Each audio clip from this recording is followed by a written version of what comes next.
poin-poinnya dibacakan poin-poinnya aja. Tapi yang kami catat tuntutannya 1 tahun 6 bulan.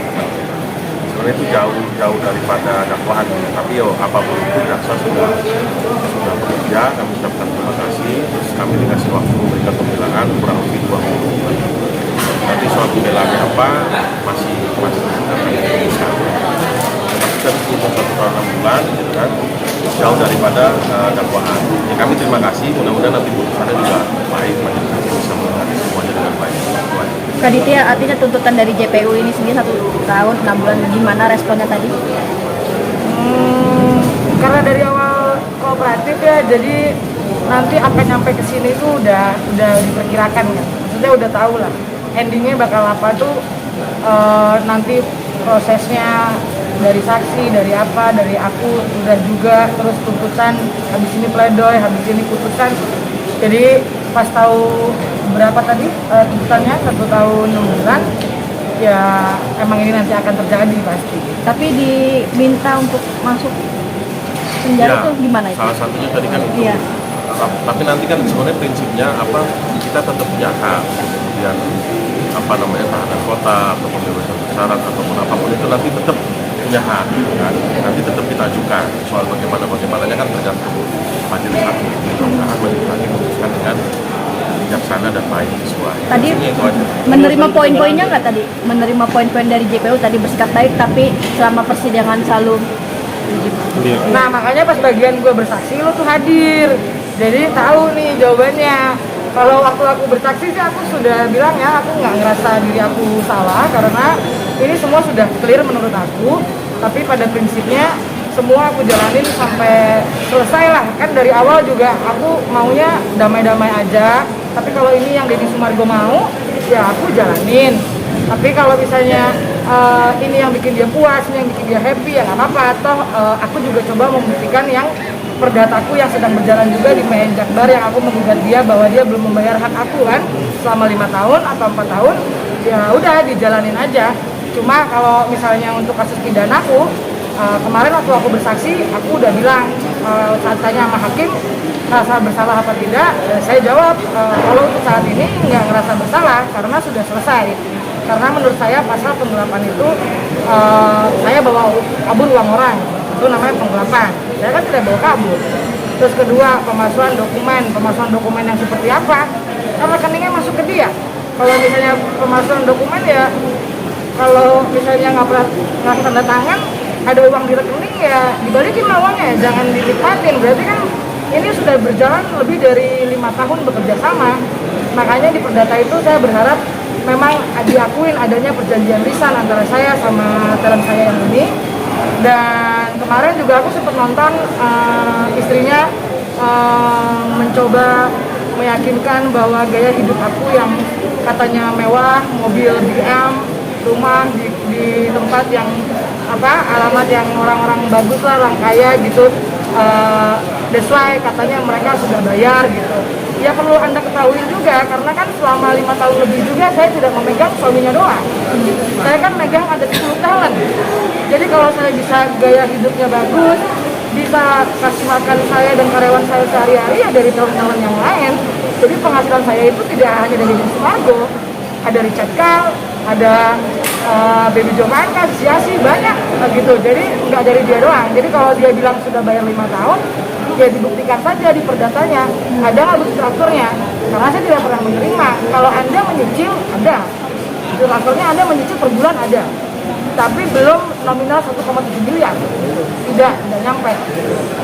Terus dikurangin katanya yang saya jual rata-rata. Sudah dipotong. Sudah. Sisanya ini kan yang saya tagih. Kamu masih minus gitu. Kamu masih belum bayar saya. Sisanya ada. Jadi kalau ngomong jangan sembarang, jangan terlalu trying so hard banget meyakinkan wartawan ataupun masyarakat bahwa Anda sudah bayar. Anda belum bayar, karena kalau memang Anda sudah bayar, gugatan saya di perdata pasti tidak akan diterima, tidak akan keluar nama perkara. Kalau sampai keluar nama perkara, ya sama yang seperti dia bilang, Denny bilang kan, kalau pidananya katanya kalau nggak terbukti nggak mungkin diterima. Ya kan saya juga jalanin. Kalau saya ditanya dari hati saya, dari diri saya, dan dari fakta yang ada, saya nggak merasa saya salah. Tapi kalau saya harus menjalani sidang ini, dan BAP, dan dari awal sampai detik ini saya mah jalanin gitu. Makanya saya selalu bilang kalau as a gentleman, apapun yang udah lo lakukan dalam hidup lo, ya lo tanggung jawab. Begitupun saya juga, apapun yang sudah saya lakukan, saya juga tanggung jawab, saya juga jalanin.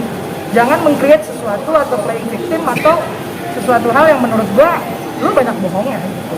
Itu aja. Mengenai kematian kalian Raditya yang seorang youtuber yang jadi saksi juga di PN Jakbar itu katanya melakukan Raditya itu gimana Raditya? Tanggapan Raditya sebagai Itu sudah saya jawab. Itu udah aku jawab lewat lawyernya. Waktu dulu awal-awal kan saya bilang kalau mau ketemu antara dia, lawyernya sama si siapa, Bella Tadesia ya?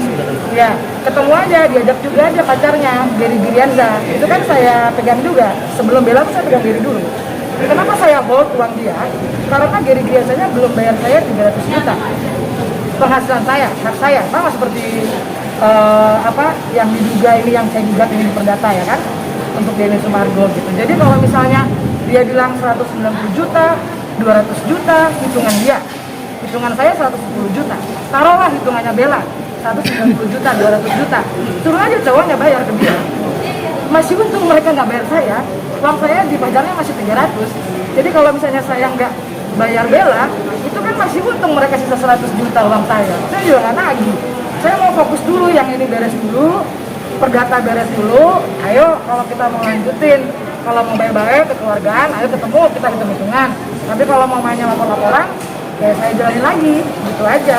Karena pada prinsipnya mereka kan dari awal tidak menghargai adanya saya gitu. Mereka kan lebih mendengarkan apa kata Denny, tapi tidak bertanya. Sedangkan yang jualan mereka selama ini tuh saya.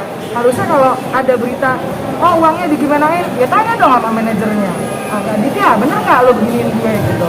Kan harusnya gitu, nggak yang upload macam-macam tentang saya, tapi tidak ada konfirmasi dulu ke sayanya kan, ya kecewa lah saya. Jadi kalau buat saya, kalau dari awalnya udah nggak ada etika seperti itu dan tidak tahu terima kasih, kita sama manajer sama talent itu semuanya saling menguntungkan. Jadi apabila tidak ada apabila nggak ada yang berkenan, mau berantem, mau apa, itu udah hal biasa kok. Saya sama Denny, saya sama Richard, saya sama siapapun, talent yang saya pegang 8 bijinya nggak pernah nggak berantem, pasti ada gitu. Jadi itu hal biasa. Kenapa harus begini caranya gitu? Itu yang saya kesalkan. Makanya kemarin pas saya bersaksi, saya bilang pas ditanya sama yang mulia, sama hakim, saya bilang penutupnya ya menurut saya ini sudah clear masalahnya, dan ini bukan suatu hal masalah yang harus dipenjarakan gitu. Kecuali saya ini kabur atau saya emang bawa uang larinya, saya nggak bisa ganti misalnya, baru silakan. Ini kan sudah selesai dari 2021 Agustus. Jadi sebenarnya saya bilang sama hakim, saya nggak tahu ini masalahnya apa. Saya kalau ditanya hukumannya berat apa ringan, saya bingung, saya salah apa. Saya nggak salah, ini sudah saya selesaikan secara kekeluargaan. Dan makanya kenapa selalu ngajak pengen ketemu sama Denny, karena ya udah apa yang dia omongin di media, apa yang saya omongin di media, kalau mau ketemu fair-fairan gitu, faktanya kita dari dalam hati yang paling dalam tahu kok yang benernya kayak apa.